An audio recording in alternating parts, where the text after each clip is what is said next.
شروع اللہ کے نام سے جو بڑا مہربان نہایت رحم والا ہے۔ سورج کی قسم اور اس کی روشنی کی، اور چاند کی جب اس کے پیچھے نکلے، اور دن کی جب اسے چمکا دے، اور رات کی جب اسے چھپا لے، اور آسمان کی اور اس ذات کی جس نے اسے بنایا، اور زمین کی اور اس کی جس نے اسے پھیلایا،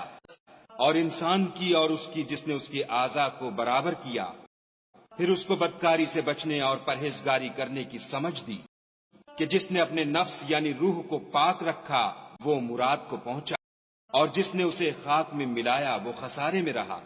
قوم سمود نے اپنی سرکشی کے سبب پیغمبر کو جھٹلایا۔ جب ان میں سے ایک نہایت بدبخت اٹھا تو خدا کے پیغمبر صالح نے ان سے کہا